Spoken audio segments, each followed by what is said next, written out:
जय श्री राम। जय जय श्री राम। एक बार मेरे साथ जोर से जयकारा लगाएंगे आप लोग? बोलो अम्बे मात की जय श्री राम। जय श्री राम। युवा मित्र मंडल के हमारे सभी साथी, मेरे सभी भाई, आप सब लोगों को मैं हृदय से धन्यवाद देता हूं। आप सब लोगों ने मुझे यहाँ पर बुलाया और मेरे भाई मुन्ना सिंह जी ने मुझे 2 दिन फ़ोन किया और बोला जो है कि उन्होंने कहा उनके आग्रह पे और जो है माता जी का दर्शन करने के लिए मैं यहाँ आया हूँ। कोई भाषण नहीं देना चाहता हूँ, मैं भाषण देने में बहुत यकीन नहीं करता हूँ।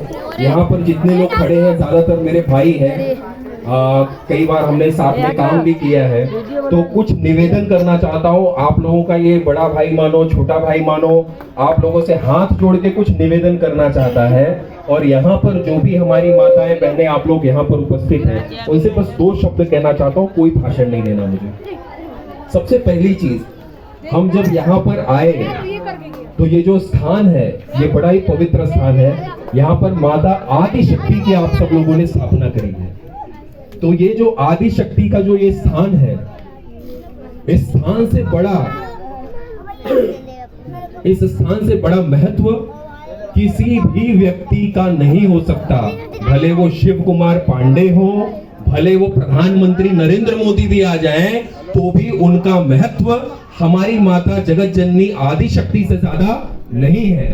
तो चाहे मैं आऊं, चाहे वसई विरार का कितना भी बड़ा कोई नेता आए, या चाहे पूरे भारत का प्रधानमंत्री आ जाए, या यूएन का अध्यक्ष आपके पंडाल में आ जाए, हम यहाँ पर सम्मान किसी का नहीं करेंगे। इसका मतलब ये नहीं कि हम उनका अपमान कर रहे हैं।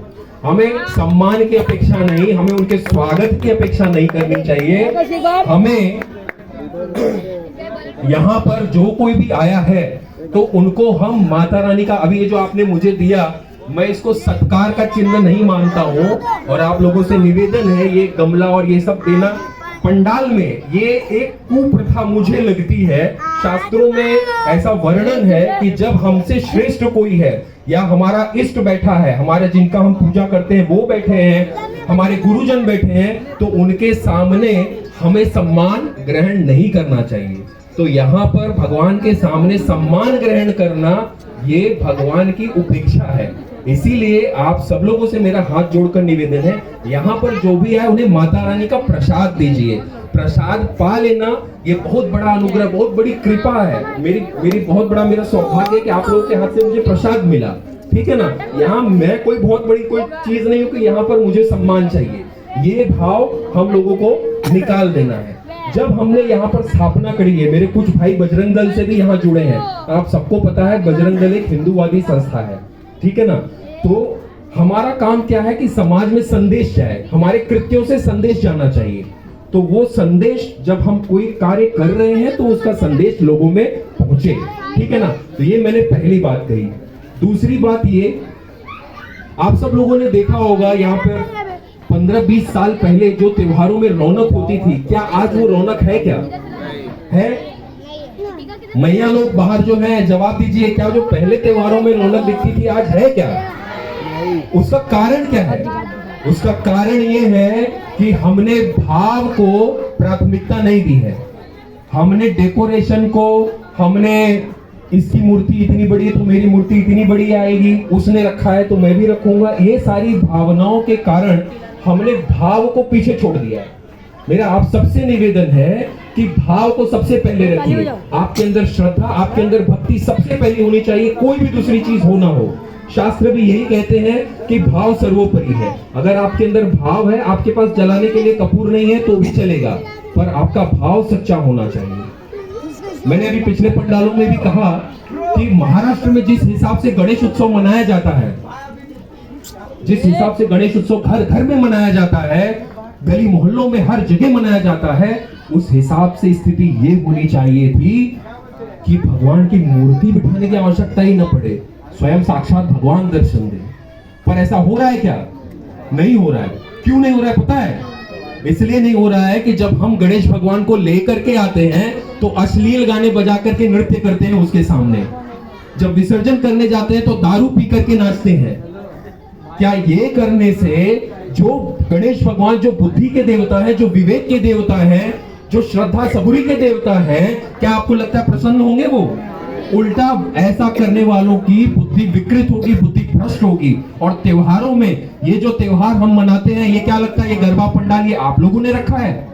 इसको दैवीय शक्तियां संचालित करती हैं। कोई भी हिंदुओं का, सनातनी हिंदुओं का त्योहार, उसका संचालन दैवीय शक्तियां करती हैं। जब आप ऐसे गंदे कृत्य करते हैं, शराब पीकर नाचते हैं, गंदे गाने बजाते हैं, फिल्मी गाने बजाते हैं, तो उसका दुष्परिणाम ये होता है कि वो देवी शक्तियां नाराज होती हैं और हमें सुख, शांति, समृद्धि देने के जगह हमें श्राप दे करके वो वापस चली जाती हैं। अगर हमने इतने वर्षों से, जो लोकमान्य तिलक जी ने महाराष्ट्र में एक परिपाटी शुरू की थी गणेश उत्सव मनाने की, अगर हमने उसको पूरी श्रद्धा भक्ति के साथ मनाया होता तो आज देश की स्थिति, महाराष्ट्र की ही नहीं पूरे देश की स्थिति अलग होती। एक संत पूरे धरती का संचालन करता है, एक सच्चा साधु, एक सच्चा संत पूरे धरती का जब संचालन कर सकता है तो इतने बड़े पैमाने पर की गई भक्ति का सोचो क्या परिणाम होता। पर हमने भक्ति करने के जगह पर उसको नाच गाने का एक अड्डा बना दिया।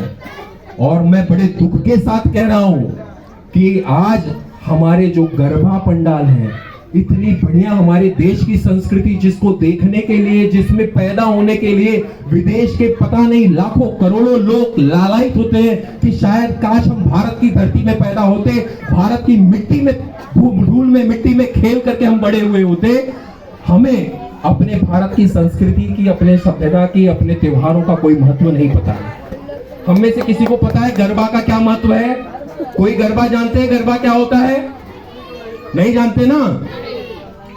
गरबा, ये जो शब्द है, ये गरबा में होता क्या है? ये भगवान श्री कृष्ण की लीलाओं को और माता आदि शक्ति भगवती के जो 9 स्वरूप हैं, उन स्वरूपों की लीलाओं को गीतों के माध्यम से बता करके भाव भंगिमाओं के साथ, करताल के साथ नृत्य किया जाता है, उसको कहते हैं गरबा।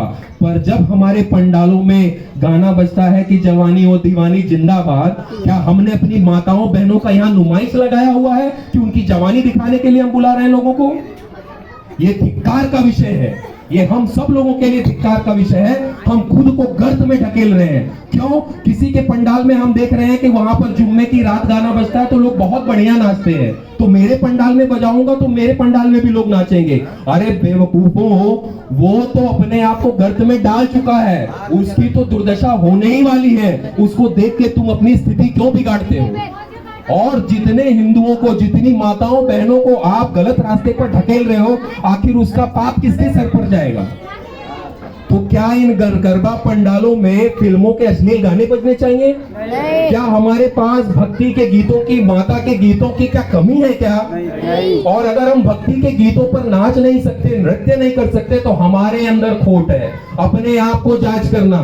तो फिर जाओ किसी डिस्को में जा करके, वहां पर 1500-2000 रुपए खर्चा होते हैं, इसलिए आप वहां नहीं जाते हो। तो यहाँ गरबा पंडालों को डिस्को डांडिया का स्थान मत समझो। ये भक्ति का स्थान है, ये श्रद्धा का स्थान है, सबूरी का स्थान है। यहाँ पर निष्काम भाव से भक्ति करिए और उसके बाद परिणाम देखिए कि क्या परिणाम मिलता है आपको। उसके बाद अगर आपके जीवन में कुछ अच्छा नहीं हुआ तो मुझे फिर यहीं पर बुलाना, और जो आप सजा देंगे मैं लेने के लिए मंजूर हूं। माता के दरबार में कह रहा हूं। जय जय श्री राम, जय जय श्री राम, जय जय श्री राम, जय श्री राम, जय जय श्री राम। और सबसे पहले मैं यहाँ पर जो अपनी बहनें खड़ी हैं, जो माताएं खड़ी हैं, मैं आपको भी कहना चाहता हूं, अगर किसी भी संत ने अगर धरती पर जन्म लिया है, किसी देश को आजाद कराने वाले क्रांतिकारी ने जन्म लिया है, और सब छोड़ दीजिए, अगर भगवान ने भी जन्म लिया है तो उसको आप जैसी आदि शक्तियों की आवश्यकता पड़ी है। तो अगर आप स्वयं सोचिए कि अगर आपके अंदर का सामर्थ्य यह है कि आप स्वयं भगवान को धरती पर उतार सकते हैं, पर अगर आपके अंदर पवित्रता नहीं होगी, आपके अंदर सही भाव नहीं होगा, और आप जो कम्युनिस्ट जो षड्यंत्र के तहत हमारा जो युवा है, हमारे जो समाज है, हमारी माताओं बहनों को गलत रास्ते पर ढकेला जा रहा है, अगर आप उससे प्रभावित होकर के, फिल्मों के माध्यम से प्रभावित होकर के अपने आप को अपवित्र करते हैं और इतने पवित्र स्थान को, इतने जो धर्म का सबसे बड़ा स्थान है, उस स्थान पर आप गंदे कृत्य करते हैं, तो आप सोचिए कि क्या दुर्दशा होगी, समाज किस दिशा में जाएगा। समाज को, सनातन धर्म को सर्वोपरि रखने की जिम्मेदारी मेरी माताओं, मेरी बहनों, आप सबकी है। मेरे भाइयों से अधिक मैं आप सबसे हाथ जोड़कर निवेदन करता हूं कि गरबा पंडालों में पूरे भक्ति भाव के साथ आइए, ना कि किसी प्रकार का कोई प्रदर्शन करने के लिए। ये प्रदर्शन का स्थान नहीं है, ये भक्ति का स्थान है। और मैं ज्यादा कुछ नहीं कहना चाहता था, बस ये कुछ चीजें जो हृदय में वेदना देती हैं, प्रेरणा देती है, दुख देती है मुझे, मैं वो बातें आप लोगों के बीच में लेकर के आना चाहता था। बहुत समय से ये कुरीतियां हमारे गरबा पंडालों में घुसती जा रही हैं। हम इतने सजग तो हो गए। आप सब धर्म योद्धा मानते हैं या नहीं अपने आप को? मानते हैं? कितने लोग अपने आप को धर्म योद्धा मानते हैं? माताओं बहनों, आप लोगों से पूछ रहा हूं, हाथ उठाइए जो अपने आप को धर्म योद्धा मानते हैं। मानते हैं कि नहीं मानते? आवाज बताइए, मुझे आवाज सुनाई दे। मानते हैं? अगर अपने आप को धर्म का योद्धा मानते हैं तो क्या केवल धर्म के लिए लड़ना ही धर्म योद्धा का काम है? अगर आप धर्म का आचरण नहीं करेंगे तो आप कैसे धर्म योद्धा हैं? आप कैसे अपने धर्म का, अपने आपके अंदर जो चिंगारी जल रही है उस आग को आप दूसरे तक कैसे ले जा पाएंगे जब आप उसका पालन स्वयं नहीं करेंगे? मेरा आप सबसे हाथ जोड़कर निवेदन है मेरे भाइयों, पूरे जैसे आप लोगों ने श्रद्धा के साथ यहाँ पर मंडल की स्थापना करी है, माता आदि शक्ति की स्थापना करी, इनको मूर्ति मत मानने की गलती करिएगा। जब प्राण प्रतिष्ठा हो जाती है हमारे सनातन हिंदू धर्म में, हमारे वैदिक धर्म में जब प्राण प्रतिष्ठा हो जाती है तो वहां साक्षात उस शक्ति का स्थापना हो जाती है, उस शक्ति का विराजमान हुआ, वो शक्ति वहां विराजमान हो जाती है। तो इनको मूर्ति मान करके उनके सामने कुछ भी गलत कृत्य करने की कोई गलती मत करिएगा। मैं आप सबसे हाथ जोड़ करके निवेदन करता हूं और आप सबसे एक और निवेदन करता हूं कि ये जो हम आदि शक्ति की यहाँ पर पूजा कर रहे हैं, तो हमारी जो आदि शक्ति यहाँ पर अपने भक्ति भाव को सम्मिलित करने के लिए यहाँ पर आती है, तो उनकी रक्षा करने की जिम्मेदारी भी किसकी है? किसकी है वो जिम्मेदारी? तो उस जिम्मेदारी का भी निर्वहन करिए। यहाँ पर आने वाली हर स्त्री आपकी बहन है, आपकी माता है, और अपनी माता का, अपनी शक्ति का, अपनी आदि शक्ति का, अपनी देवी का संरक्षण करना, ये कार्य भी, ये दायित्व भी हमारा है। ठीक है ना? तो मैं आप सबसे हाथ जोड़कर निवेदन करता हूँ कि फिल्मों के गाने, अश्लील गाने, जुम्मे की रात, ये डांस वो डांस मत करिए। बहुत सारे, मेरा आप सबसे हाथ जोड़